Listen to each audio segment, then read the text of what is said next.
morning, ma'am. Masih I say nahanagi video se aku ki keno se ya I ki laptop ya ta na video nam se kan to le video se nam ra ko som da sem na lai ta ni I se video se kan to dre lockdown di lai ra ni ho se yum di ma pan thok tre ko ngasi da gi de video se thagat pa ho jara ge ngasi numit ngasi ki nomu na sem no ren dang mo ke ma dei thagat na ko na jara ke okay yo na ni sudah thagat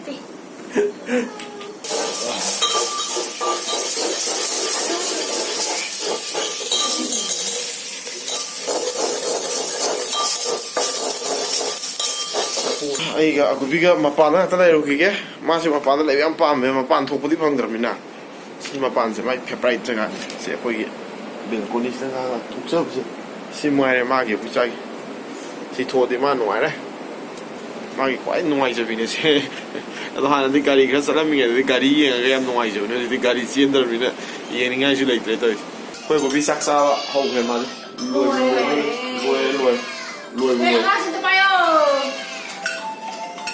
mà lùi rồi sao không sao được rồi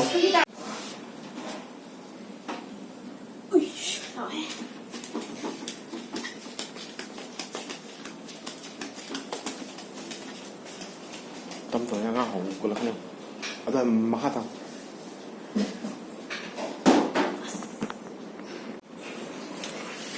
시기 CPU 좀 해야 거기 빼놓네요. 타이나 시즌을 CPU네. 타이나 하이제 거기 quad core 거기 그노 프로세서 시즌을 게 맞담도 아두기네요. 시 quad core 프로세서네.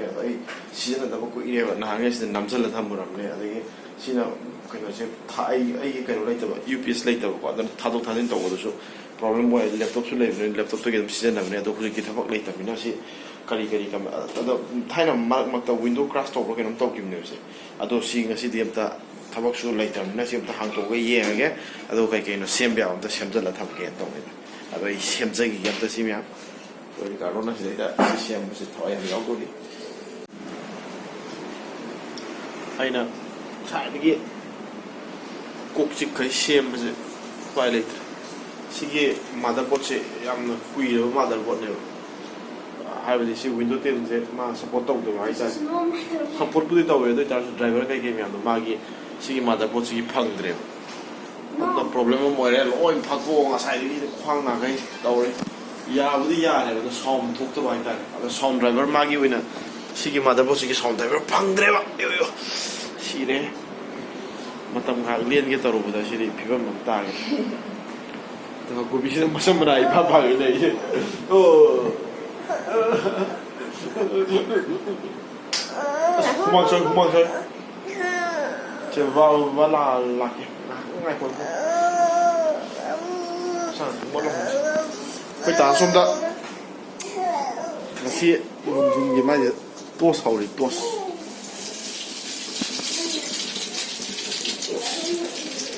Bread thôi rồi đừng có hộp gì. Chỉ chẳng hạn cái này mỗi ngày sáng ngồi thế ai chỉ sáng thắc có được yam cần tôi đấy sáng thắc tiệm em sáng ngồi thắc bạc rồi toast rồi coi target toast buto đấy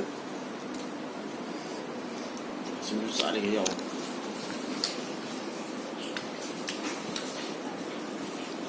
tả gì mà cái nó in là thằng mà cái gì tôi mình đừng lấy 진짜 내가 너무 야오디 마 뚜밀래래 야오디 그디 마ям 사오래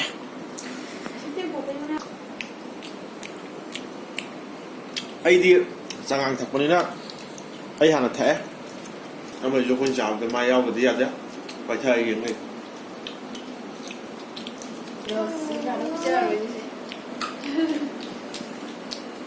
아이 저기 한번 해야 되나 좀 더 있다 그래 농담은 빨라는 거 농담 못한 거 빨라는 빨리 립 드는 거 내 남자리 네 말이 되나 빨리 그 립 빨래 수잔이 빨리 이게 시리어스 말이야 sum tawdana ngasi numise loire nungdar moi challe ya ida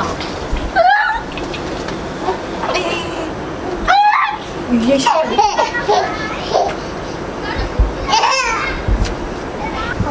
ko nate ko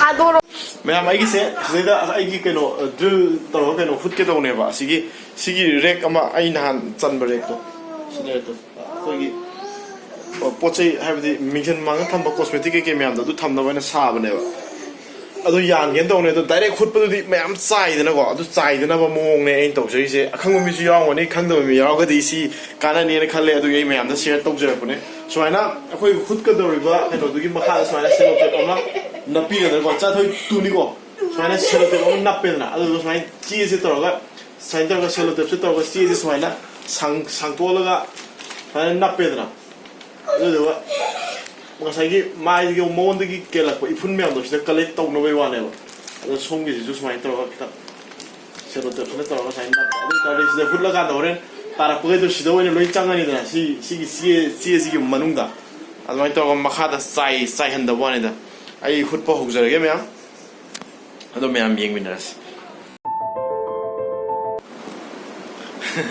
ꯃꯌꯥꯝ finally ꯂꯣꯏꯖꯔꯦ ꯑꯩꯅ ꯉꯁꯥꯏ ꯄꯥꯟꯖꯕ recto याम फजबदी नते मतम याम कनो तौदना नोंग सुम सुबनिना रंग थाव होबदो फजना रंग कनो तौबदि ngамद्रेबा अदो कबक कबक अदुम यानबा मोंगदा थाजलगा अदुम तौबने सिने मैम पोचै हापसन ग्रे खै ताना सिने याम चाव कनो नते मचा अम तक्सु नाकनदा थमनो पोचै लेतदना अंगांगी सि कनो तक्सु थमजल्ले फजद्रे नाइना मसि चनबने सिने मैम कमेंट सोइदा तौबिरो मैम फजै फजदे सि काइन तौके अदुम याब्रा मैम कमेंट सोइदा तौबिरो मखादा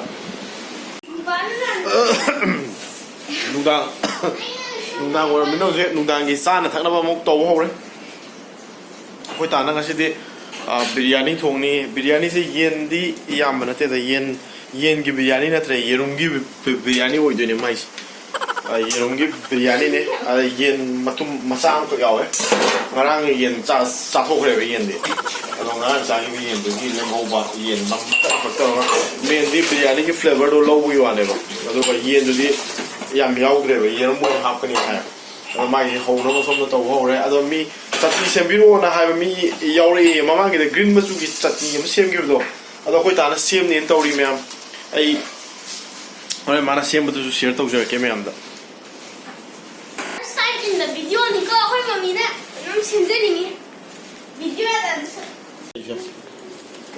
पाइ पाइ गुरु लैरगे इल्लगांदा मा हरावि खोय तासे साइ रिगार्डो गा बॉल लंगनरु दो अदे माइ मखुत से नारे ना तौले सरु से माइ कनो टेक पने मास खोय तासी मास सी कॉलर बोन से मा टेकी बताइना मैम सिगी वीडियो से मिदी डेडिकेटेड टू मी ममिंग दुदि खंगद्रे सिगी चटनी अखोइना मोमो होबदा हे खापा चटनी हे चाबा चटनी दो ग्रीन मसुगिया अदुई चटनी दुगी रेसिपी दो अमता हाइबिरो ना कमेंट तौबिरकपा मी खरा यावे को ngasi ju tobire ma adugi akhoi je ngasi momo chaga do budi leitabne ngasi di biryani thonge aduidana ngasi je adu harakdu do haibu ju kuiramne adu ingredients se ngasi nuksida kumba kai kumba khara leiba si leiba sida ngasi semoro je na khoitana toroga semna ba tawri adu ngasi di ai mayam da share tawjarage kamai tawno abdo aina tawdoina te ko khoitana tawdoine isu daga oibro ising daga haro kai kai sanam ne mo kepa sida hadibo ma kadam de ba sembi hadibo lai tredana nuksida te hap oidraba happy oh hap na suya e ko hap nuksida se hap to je ba hadibo mai kali hadibo kra ma pa anu lai wa hadibo ma sa de ko okay 카메시면 돼 하포이드로 하포 아예 또 뭐지 하포 아기 사 제품도 생기 퀀티티가 중에 따라니 되는 거 있잖아 가야게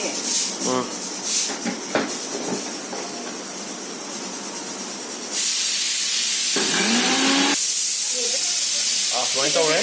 Sesame seed chứ có. Sesame seed. Sesame seed cái chutney này rồi xem đi có. Seed ấy nó roast rồi tham vào đi có. Roast tàu rồi bên này chứ.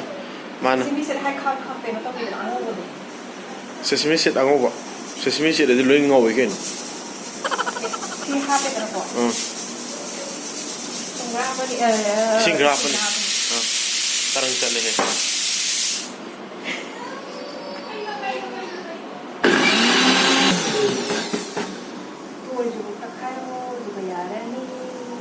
Khá không ngon nè. Tôi thì bút ta khai rồi, tôi nhà đấy. Tôi biết đó. Rất tôi hiện tôi nè bà.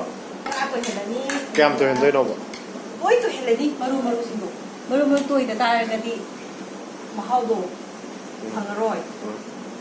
Maru nhau này. Ta khai ra ní aduga mayam sida loi ra bata.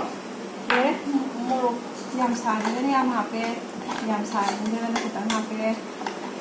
Nang ngang itu ta dong man dit. Khá không ngang om nang ngang ta rồi. Ai chỉ cần ngang hay rồi thế nào? Ado hai o ta na. Yam sai này cái này nè. Maru thì yam hạp cái. Sai này cái này kita hạp cái. Ta khai rồi lùi cái này cái gì Loi này tôi không biết lùi đấy. Loi chơi mấy am ta hai rồi cái rồi. Loi chơi nó mà hai rồi. Lùi chơi đấy mà. Maya cái gì? Lùi. Mày làm gì lôi đấy? Ulo. Cùng nằm đâm thế rồi đang hạp vào khai rồi. Bây giờ đấy, xin mua cái giá bao nhiêu vậy? Xin cái. Xin lại mày làm. Xin cái số hao ấy của tôi cái nồi số hao ấy bora cái giá bao nhiêu vậy? Bora cái số hao. Bora cái giá số hao ấy, momo cái giá số hao ấy. Aku itu saya aku tan siam nggak siam hawe. Siam bio. Sesame seed cái flavor nó hao ấy.